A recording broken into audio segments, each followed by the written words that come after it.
안녕하세요. 건강 헬스 코리아입니다. 오늘은 청소년 사춘기 자녀들에 대해 이야기해볼까 합니다. 질풍노도의 시기라는 사춘기 자녀를 둔 부모들은 답답하고 힘들다고 하는데요. 아이들과 대화가 되지 않고 바라는 대로 하지도 않기 때문입니다. 방문을 잠그고 게임을 하거나 잠만 자는데요. 부모들은 저러다 대학은 제대로 갈까? 취업은 제대로 할까? 얼마나 사랑하는데 마음도 안 알아주고 삐뚤어져만 간다고 걱정을 합니다. 이런 부모든 기성세대의 문제 인식에 대해 전문가들은 사춘기 자녀의 여러 말과 행동은 부모나 교사를 괴롭히기 위해 그러는 것이 아니고 자신들도 이해되지 않지만 자신에게 필요한 도움을 요청하는 신호라고 말합니다. 청소년의 힘겨움은 부모의 상상 이상인데요. 우울, 무기력, 고립, 은둔, 자해, 자살 등 심각한 양상을 보이기도 합니다. 그래서 청소년기 아이들을 이해하기 위한 노력과 접근이 필요합니다. 부모든 기성세대들의 바람과 시선이 아닌 아이들의 마음을 알아듣기 위한 기다림과 인내심은 약이 된다고 합니다.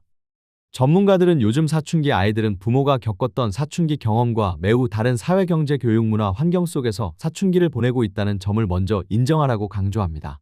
그래야 아이들을 이해하고 아이들이 행복할 수 있도록 성장 발달을 도울 길이 열린다고 밝혔습니다. 공부를 통해 성공을 바라는 부모 세대와 재미를 추구하는 자녀 세대 간의 불통은 청소년의 온전한 성장 발달을 방해합니다. 청소년 입장을 이해하고 다가가는 기성세대의 노력이 필요한데요. 이분은 저의 생물학적 모친인데 저를 낳고 먹여주고 입혀주고 학교 다니라고 돈 대주는 것이 다예요. 이분은 저를 잘 몰라요. 제가 무슨 고민을 하는지, 뭘 좋아하는지, 뭘 하고 싶어 하는지 몰라요. 김현수 명지병원 정신건강학과 교수에게 상담받은 한 청소년의 하소연입니다. 부모들은 사춘기 아이가 대화에 응하지 않아 답답하고 아이들은 부모와 이야기하는 것이 지겹습니다. 왜 그럴까요? 김 교수는 아이들은 부모 세대가 사춘기이던 시절보다 더 힘든 사춘기를 보내고 있다며 아이들을 이해하기 위한 노력과 기다림이 필요하다고 말했습니다. 성공을 바라는 부모와 재미를 찾는 아이들이 곳곳에서 충돌하고 있는데요. 부모들이 자신의 신분 상승이나 성공 욕구를 아이들의 의사와 무관하게 강요하면 아이들은 받아들일 수 없습니다. 사춘기 자녀는 부모에게 몰라요, 싫어요, 귀찮아, 짜증나라고 말합니다.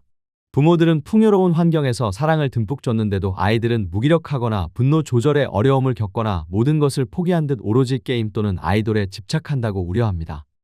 어른들은 저출생 시대의 외둥이 두둥이로 자란 아이들을 사랑만 받는 아이라고 생각하지만 아이들은 우리의 희망은 너밖에 없다는 부모의 말이 올가미처럼 느껴집니다. 아이들에게 가장 큰 충격은 대부분 사춘기에 들어서는 중학교 환경으로부터 받는데요.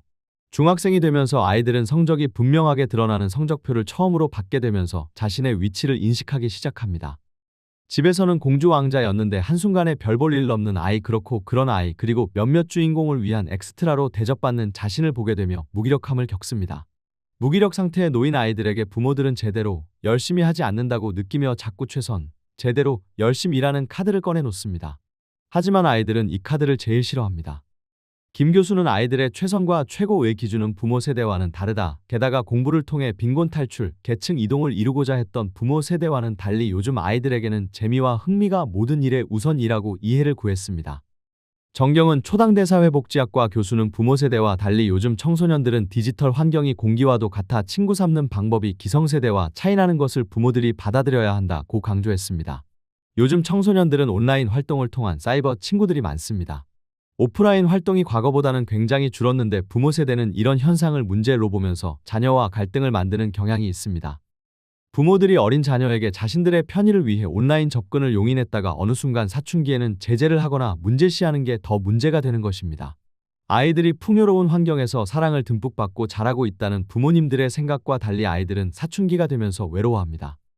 첫 번째 이유는 바로 형제가 없거나 아주 적다는 것입니다. 자식이라고는 나 하나밖에 없는데 부모를 기쁘게 해주지 못하면 어떡하죠? 이게 아이들의 걱정입니다. 사춘기가 되면 아이들은 변모하는 신체, 내면의 변화들로 위축됩니다.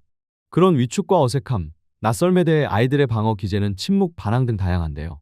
이런 방어의 갑옷을 풀기 위해 필요한 것은 격려라고 합니다. 하지만 부모는 꾸중을 해대며 잔뜩 혼을 내고 난 다음에 길을 펴라고 합니다. 이렇게 되면 있던 자신감도 사라집니다. 학교라는 것이 여러 아이들이 번갈아 가면서 주인공으로 나오는 드라마 시리즈였으면 좋겠지만 학교가 연출하는 드라마는 3년 내내 주인공이 크게 바뀌지 않는 경우가 많으며 3년 내내 엑스트라로 다니는 아이들은 재미가 있을 리 없습니다. 무시당하는 느낌을 가질 때 사람들이 흔히 쓰는 방어 기제는 부인하고 오히려 과장에 대처합니다. 그것이 바로 아이들이 말하는 허세쩐다의 피상적인 심리 기제입니다. 큰소리쳐 말 못하게 하고 두고 보라고 하고 까칠한 분위기 만들고 등등 아이들이 싫어서이기도 하지만 두려워 만드는 분위기이기도 합니다. 최대한 허세를 부려 순간순간 모면함으로써 말로 받는 심각한 자기애적 손상을 줄여보려고 하는 것입니다. 그리고 아예 그런 분위기를 선제적으로 만들어서 즉 선빵을 날려서 부모가 근접하지 못하게 하는 것이기도 합니다. 요즘 부모든 기성세대의 눈에는 무기력한 아이들이 적지 않게 보입니다. 아이들이 아이답지 않다, 호기심도 없고 도전 욕구도 없다거나 뚜렷하게 장래 희망을 갖는 아이들이 없다, 매사에 의욕이 없다고 우려합니다. 현상적으로 초4 때 수학을, 중2 때는 공부를, 고1 때는 학교를, 고3 때는 인생을 포기한다는 무기력한 모습이 보입니다. 김 교수는 사랑이 충만하지 않는 가정의 결핍, 희망의 결핍을 만드는 입시를 위한 공부 등 성찰의 결핍을 만드는 미디어 영향을 지적합니다. 아이들은 부모와 학교의 계획하에 오로지 공부와 성공을 위해 달려가야 하고 모니터링 당하고 평가되며 그 속에서 온라인 세계는 아이들의 실질적 지배자가 된다는 것입니다. 부모들이 어린 자녀에게 자신들의 편의를 위해 온라인 접근을 용인했다가 어느 순간 사춘기에는 제재를 하거나 문제시하는 게 더 문제라는 지적입니다. 체면을 중요시하는 부모 세대는 아이들 옷 입는 것 빼오는 것 등을 정해줍니다. 공부학원도 그렇고 피아노, 태권도 등등 자율성을 굉장히 떨어뜨리게 만들었습니다. 자율권은 보장하지 않으면서 왜 꿈이 없니? 왜 아무것도 하지 않아? 라고 다그칩니다.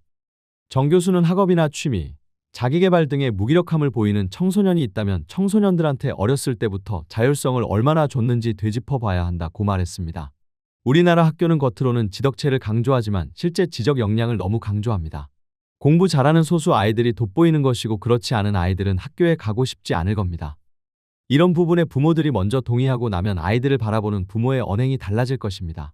다시 강조하지만 허세 쩔고 선빵 날리는 아이들은 자신이 어렵고 혼란스러운 상황에 놓여 있다는 표현을 하는 것입니다. 우리 아이들을 안아주고 괜찮다 토닥쓰담을 자주 해줍시다. 요즘 자녀를 어떻게 대하는 게 좋을지 혹은 나누고 싶은 아이디어 있으면 댓글로 남겨주세요. 지금까지 건강 헬스 코리아였습니다. 영상 봐주셔서 감사합니다.